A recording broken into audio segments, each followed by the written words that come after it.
불러주셔서 감사합니다. 사모하는 마음으로 주 앞에 엎드렸습니다. 이 시간 주님의 진리의 말씀, 생명의 말씀을 들려주시어서 생명력 있게 살아가는 우리 삶이 될 수 있도록 인도해 주시옵소서. 사모하는 영혼을 만족하게 하여 주시고 줄인 영혼을 배불리 하여 주시옵소서. 예수님의 이름으로 기도합니다. 아멘. 하나님의 말씀 레위기 19장 1절부터 18절까지입니다.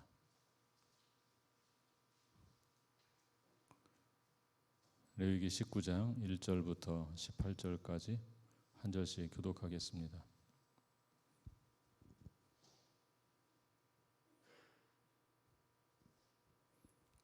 제가 먼저 읽겠습니다. 여호와께서 모세에게 말씀하여 이르시되 너는 이스라엘 자손의 온 회중에게 말하여 이르라. 너희는 거룩하라. 이는 나 여호와 너희 하나님이 거룩함이니라. 너희 각 사람은 부모를 경외하고 나의 안식일을 지키라. 나는 너희의 하나님 여호와이니라. 너희는 헛된 것들에게로 향하지 말며 너희를 위하여 신상들을 부어 만들지 말라. 나는 너희의 하나님 여호와이니라. 너희는 화목 제물을 여호와께 드릴 때 기쁘게 받으시도록 드리고 그 제물은 드리는 날과 이튿날에 먹고 셋째 날까지 남겼거든 불사르라. 셋째 날에 조금이라도 먹으면 가증한 것이 되어 기쁘게 받으심이 되지 못하고 그것을 먹는 자는 여호와의 성물을 더럽힘으로 말미암아 죄를 담당하리니 그가 그의 백성 중에서 끊어지리라. 너희가 너희의 땅에서 곡식을 거둘 때 너는 반 모퉁이까지 다 거두지 말고 내 떨어진 이삭도 줍지 말며 내 포도원의 열매를 다 따지 말며 내 포도원에 떨어진 열매도 줍지 말고 가난한 사람과 거류민을 위하여 버려두라. 나는 너희의 하나님 여호와이니라. 너희는 도둑질하지 말며 속이지 말며 서로 거짓말하지 말며 너희는 내 이름으로 거짓 맹세함으로 내 하나님의 이름을 욕되게 하지 말라. 나는 여호와이니라. 너는 내 이웃을 억압하지 말며 착취하지 말며 품꾼의 싹을 아침까지 밤새도록 내게 두지 말며 너는 기먹은 자를 저주하지 말며 맹인 앞에 장애물을 놓지 말고 내 하나님을 경외하라. 나는 여호와이니라. 너희는 재판할 때 불의를 행하지 말며 가난한 자의 편을 들지 말며 세력 있는 자라고 두둔하지 말고 공의로 사람을 재판할지며 너는 내 백성 중에 돌아다니며 사람을 비방하지 말며 내 이웃의 피를 흘려 이익을 도모하지 말라. 나는 여호와이니라. 너는 내 형제를 마음으로 미워하지 말며 내 이웃을 반드시 견책하라. 그러면 내가 그에 대하여 죄를 담당하지 아니하리라. 원수를 갚지 말며 동포를 원망하지 말며 내 이웃 사랑하기를 내 자신과 같이 사랑하라. 나는 여호와이니라. 아멘. 자리에 앉으시겠습니다.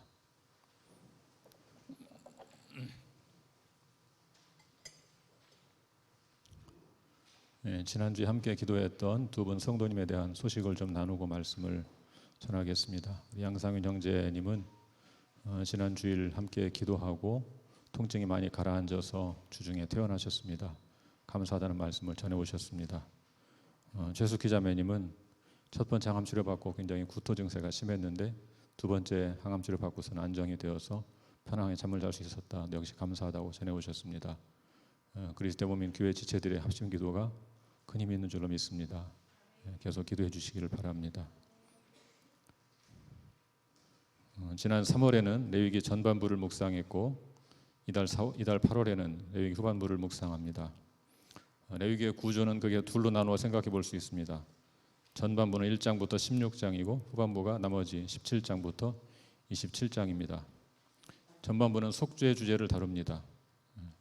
5가지 제사법, 제사장 제도, 정결과 부정의 규례 이런 것들을 다룹니다. 후반부의 주제는 거룩입니다. 삶의 모든 측면에서 거룩하게 사는 길을 제시하고 있습니다. 전반부는 속죄를 다루고 후반부는 거룩을 다루는 이런 구조는 신약 성경의 구조와도 유사한 면이 있습니다.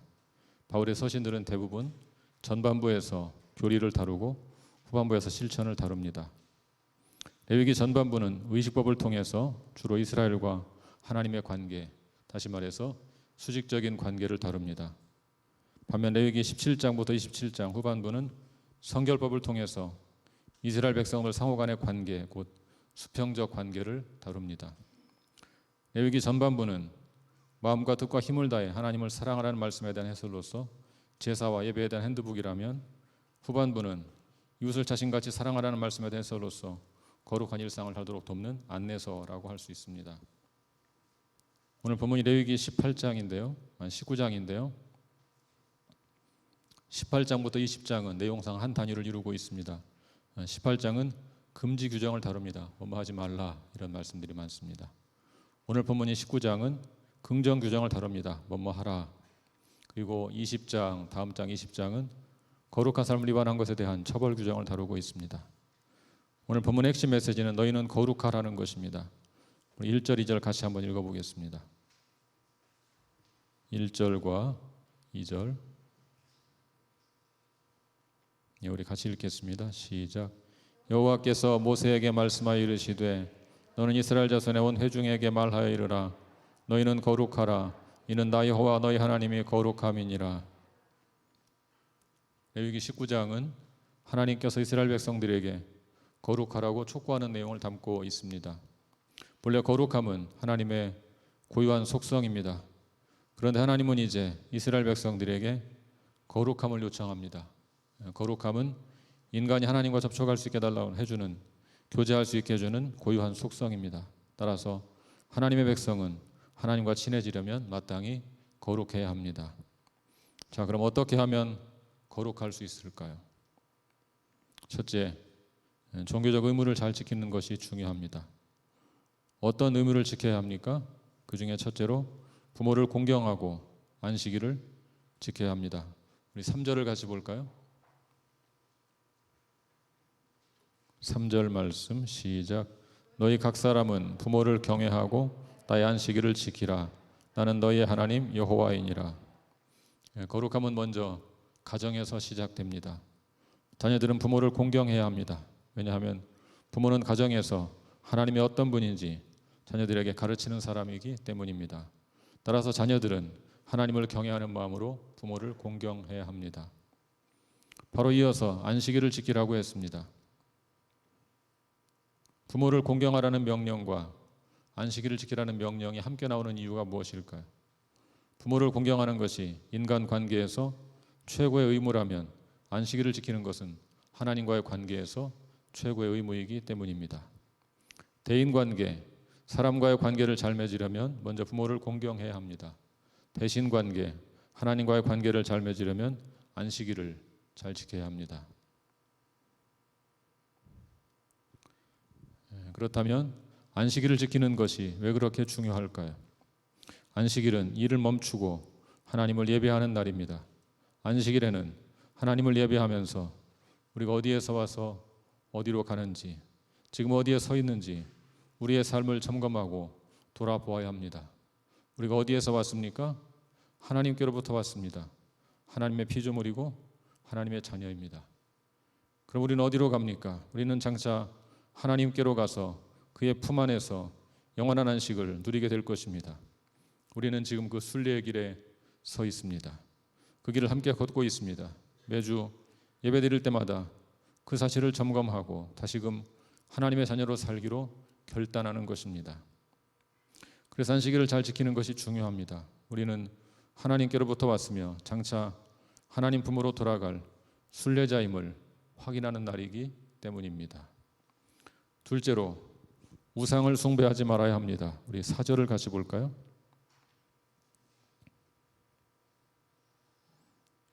4절 말씀 같이 읽겠습니다. 시작.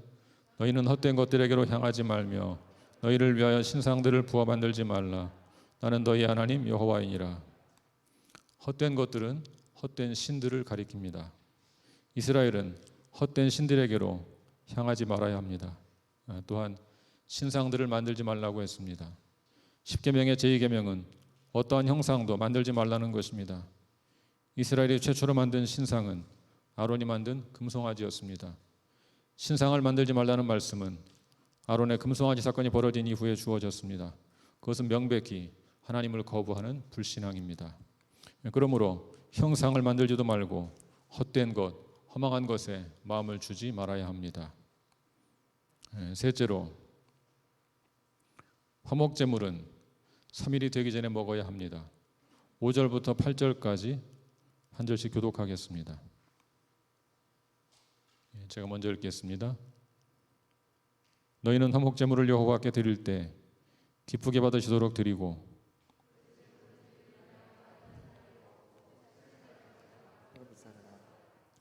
셋째 날에 조금이라도 먹으면 가증한 것이 되어 기쁘게 받으심이 되지 못하고 그것을 먹는 자는 여호와의 성품을 더럽힘으로 말미암아 죄를 담당하리니 그가 그의 백성 중에서 끊어지리라. 아멘. 이스라엘 백성들의 거룩함을 다루는 이 단락에서 화목제에 대한 규정을 다루는 이유가 무엇일까요?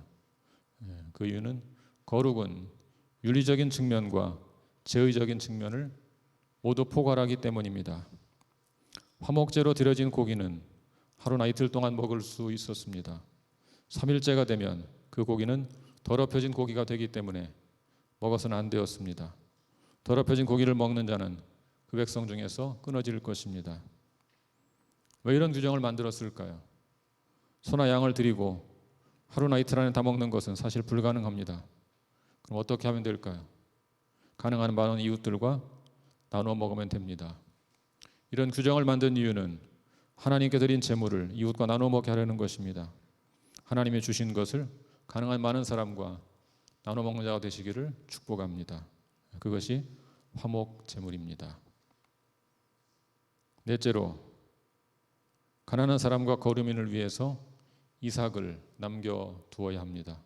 우리 9절과 10절을 같이 읽어보겠습니다. 9절 10절 같이 읽겠습니다. 시작.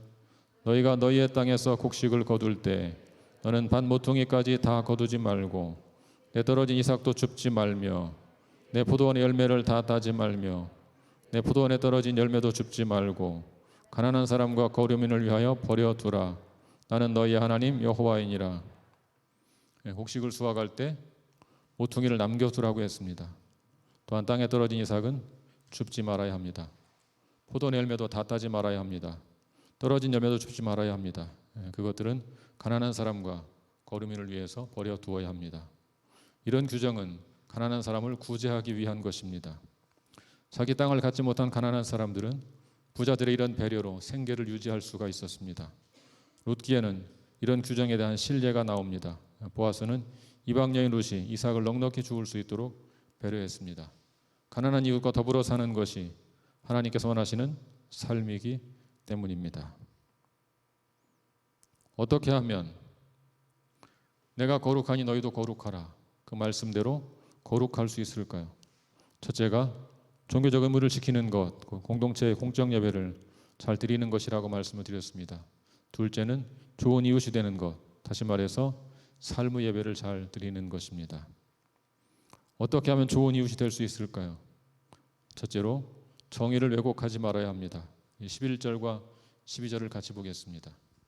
11, 12절 같이 읽겠습니다. 시작.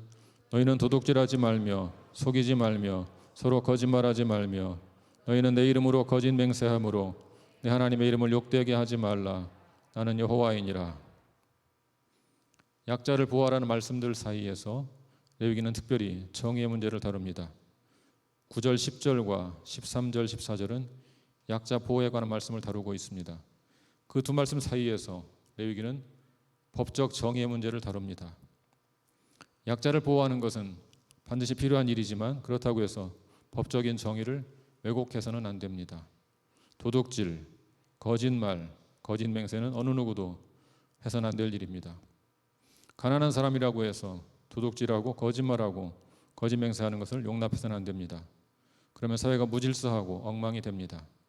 한 사회가 바르게 유지가 되려면 정의와 긍휼이 함께 가야 합니다. 모든 사람을 예외 없이 정의로 다스리고 가난한 사람에게는 긍휼을 베푸는 것이 옳은 것입니다. 둘째로, 좋은 이웃이 되려면 약자를 착취하지 말아야 합니다. 우리 13절과 14절을 같이 볼까요? 13, 14절 우리 함께 읽겠습니다. 시작. 너는 내 이웃을 억압하지 말며 착취하지 말며 품꾼의 싹을 아침까지 밤새도록 내게 두지 말며 너는 귀먹은 자를 저주하지 말며 맹인 앞에 장애물을 놓지 말고 내 하나님을 경외하라. 나는 여호와이니라. 정의를 왜곡하지 말라는 말씀 다음에 이제 부모는 다시 약자 보호에 대해서 말씀하고 있습니다. 이웃을 억압하고 착취하지 말아야 합니다. 여기서 이웃은 주로 사회적 약자를 가리킵니다. 착취의 구체적인 사례가 몇 가지 제시되고 있습니다. 첫째, 품꾼의 싹을 아침까지 가지고 있지 말아야 합니다. 가난한 일용직 근로자들은 일한 당일에 품삯을 받아야 합니다. 그 돈은 가족들의 저녁 식사를 위해서 빵을 살 돈, 일용할 양식을 마련할 돈일 수 있습니다. 품삯을 다음 날 주면 가족들은 하루를 굶어야 합니다. 품삯을 제때 주지 않는 것, 그것이 약자에 대한 착취인 것입니다. 오늘날로 적용하면 직원들의 월급, 노동자들의 월급을 밀려서 주지 말라, 그런 말입니다. 둘째, 귀먹은 자를 저주하지 말아야 한다고 했습니다. 왜 귀먹은 자를 저주할까요? 어차피 듣지 못한다고 생각해서 저주하는 말을 퍼붓는 것입니다. 그런 저주하는 말을 하지 말아야 합니다. 그도 하나님 형상으로 지으신 존엄한 인간입니다. 그 사람은 듣지 못해도 하나님은 다 들으십니다. 미국에서 유학할 때 가게에서 아르바이트를 한 적이 있었습니다. 사장이 이상한 습관이 있는데 한국말로 욕을 하는 것입니다. 흑인 손님을 대상으로 이 상사를 했었는데 듣지 못한다고 욕을 합니다. 알까요, 모를까요? 눈치로 다 압니다. 욕의 내용은 모르지만 눈치로 욕이라는 것은 다 압니다. 조심스럽게 오늘 말씀을 드렸습니다. 눈치로 다 알아들을 것 같으니까 안 하시는 게 좋겠습니다. 바꿨을까요? 저를 잘랐습니다. 하나님은 다 들으시는 것입니다. 사람은 듣지 못해도 하나님은 들으시니까 그렇게 하지 말라는 것입니다. 셋째, 시각장애인 앞에 장애물을 놓지 말아야 합니다. 이것도 놀리기 위한 것이죠. 넘어지게 만들고 웃고 즐기는 것입니다. 그 시각장애인은 누구의 짓인지 알지 못해도 하나님은 다 아십니다. 오늘날로 적용한다면 장애인을 불편하게 만들지 말라는 말입니다. 왜냐하면 그들도 동일하게 하나님 형상으로 창조된 하나님의 사랑받는 자녀들이기 때문입니다. 셋째로, 좋은 이웃이 되려면 재판할 때 불의를 행하지 말아야 합니다. 우리 15절을 볼까요?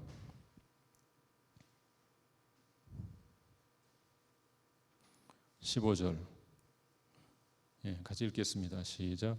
너희는 재판할 때 불의를 행하지 말며 가난한 자의 편을 들지 말며 세력 있는 자라고 두둔하지 말고 공의로 사람을 재판할지면. 재판할 때 불의를 행하지 않으려면 어떻게 해야 될까요? 첫째, 가난한 사람의 편을 들지 말아야 합니다. 언뜻 생각하면 이상하죠. 가난한 자를 돌보라고 한 말씀에 위배되는 것 같습니다. 그러나 결코 그렇지 않습니다. 가난한 자를 돌보라는 말이 무조건 그 사람의 편을 들라는 말은 아닙니다. 공의대로 재판을 행하는 것이 가난한 사람을 돌보는 것입니다. 둘째, 세력 있는 자라고 두둔하지 말아야 합니다. 현실 세계에서 더 많이 벌어지는 일은 아마 이 두 번째 사례일 것입니다. 우리 사회도 크게 다르지 않습니다. 법이 강자의 편을 들 때가 많습니다. 재판할 때는 반드시 공의로 재판해야 합니다. 사람을 두려워할 것이 아니라 그 사람을 지으신 하나님을 두려워해야 합니다. 넷째로, 좋은 이웃이 되려면 이웃을 사랑해야 합니다. 우리 16절부터 18절까지 같이 읽어보겠습니다. 제가 16절, 여러분이 17절, 18절은 같이 읽겠습니다. 너는 내 백성 중에 돌아다니며 사람을 비방하지 말며 내 이웃의 피를 흘려 이익을 도모하지 말라. 나는 여호와이니라. 너는 내 형제의 마음으로 미워하지 말며 내 이웃을 반드시 견책하라. 그러면 내가 그에 대하여 죄를 담당하지 아니하리라. 다 같이. 원수를 갚지 말며 동포를 원망하지 말며 내 이웃 사랑하기를 내 자신과 같이 사랑하라. 나는 여호와이니라. 이 말씀에는 이웃을 사랑하는 방법이 구체적으로 제시되어 있습니다. 첫째, 다른 사람을 비방하지 말아야 합니다. 지금은 판사가 재판을 진행하지만 당시에는 마을의 장로들이, 원로들이 재판을 진행했습니다. 따라서 이웃을 비방하면 그 이웃이 억울하게 재판을 받고 불이익을 당할 수 있었습니다. 또한 자신의 이익을 도모하기 위해서 이웃의 피를 흘리면 안 됩니다. 나의 이익을 위해서 거짓으로 이웃을 비방하고 모함하는 일은 절대로 해서는 안 될 일입니다. 오늘날로 적용하면 내 이익을 위해서 법정에 나가서 거짓 증언을 하지 말라, 그런 이야기입니다. 둘째, 형제를 미워하지 말고 이웃을 견책해야 합니다. 만약 형제의 잘못 때문에 괴로움을 당하고 있다면 그를 미워하지 말고 견책해야 합니다. 견책한다는 말은 바로 잡는 것을 가리킵니다. 만약 내가 그의 잘못을 견책하여 바로 잡으면 한 사람을 얻게 될 것입니다. 만약 바로잡지 못했다고 해도 내가 견책했다면 하나님이 내게 죄를 묻지는 않을 것입니다. 그렇지만 만일 견책하지 않고 그저 미워하기만 한다면 하나님은 견책하지 않고 미워한 것의 죄를 우리에게도 물으실 것입니다. 셋째, 이웃 사랑하기를 우리 자신같이 해야 합니다. 이웃을 사랑하는 방법은 원수를 갚지 않는 것입니다. 원수를 갚으면 보복이 점점 더 강화되어서 보복의 악순환이 펼쳐집니다. 그러므로 내가 직접 원수를 갚으려고 하지 말아야 합니다. 여러분, 시편을 보시면 이상한 기도가 많습니다. 제 원수를 갚아 주십시오. 그런 기도가 많이 나옵니다. 무슨 뜻이겠습니까? 내가 직접 갚지 않을 테니까 하나님이 친히 공의로 재판해서 심판하여 주십시오. 그렇게 하나님께 맡긴다는 뜻입니다. 또한 동포를 원망하지 말라고 했습니다.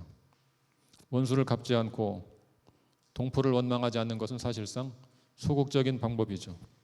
적극적인 방법은 이웃을 내 자신같이 사랑하는 것입니다. 결코 쉬운 일이 아닙니다. 그러므로 먼저 소극적인 방식부터 실천하시기를 바랍니다. 원수를 갚지 말고 형제를 원망하지 마십시오. 그 다음에 하나님이 주신 은혜를 따라서 이웃을 자신같이 사랑하게 해달라고 기도하면서 작은 것부터 실천하시기를 바랍니다.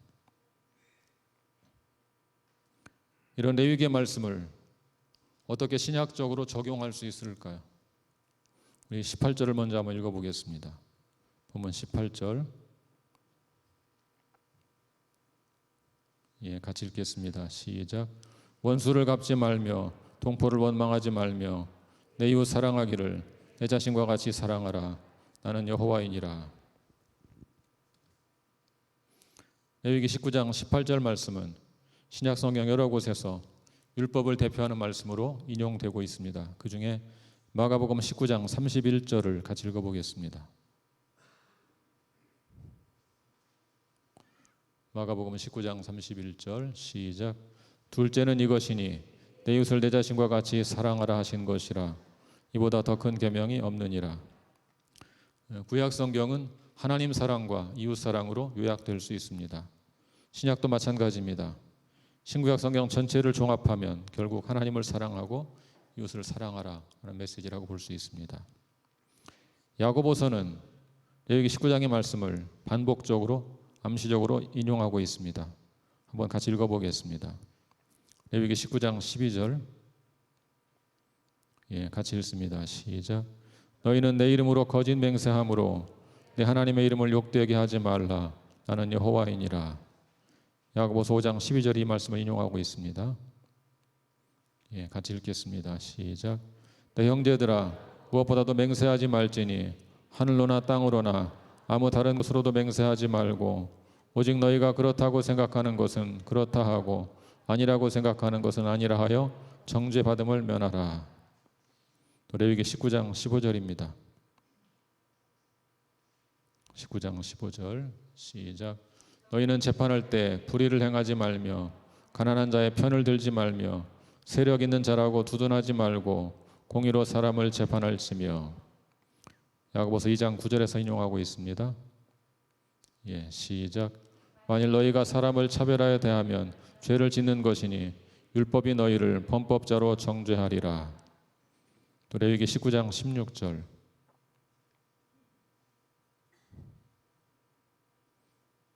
같이 읽겠습니다. 시작. 너는 내 백성 중에 돌아다니며 사람을 비방하지 말며 내 이웃의 피를 흘려 이익을 도모하지 말라. 나는 여호와이니라. 야고보서 4장 11절에 인용하고 있습니다. 시작. 형제들아 서로 비방하지 말라. 형제를 비방하는 자나 형제를 판단하는 자는 곧 율법을 비방하고 율법을 판단하는 것이라. 네가 만일 율법을 판단하면 율법의 준행자가 아니요 재판관이로다. 여기 19장 17절 하반절 같이 읽습니다. 시작. 내 이웃을 반드시 견책하라. 그러면 내가 그에 대하여 죄를 담당하지 아니하리라. 야고보서 5장 20절 인용하고 있습니다. 시작. 너희가 알 것은 죄인을 미혹된 길에서 돌아서게 하는 자가 그의 영혼을 사망에서 구원할 것이며 허다한 죄를 덮을 것임이라. 여기 19장 18절 상반절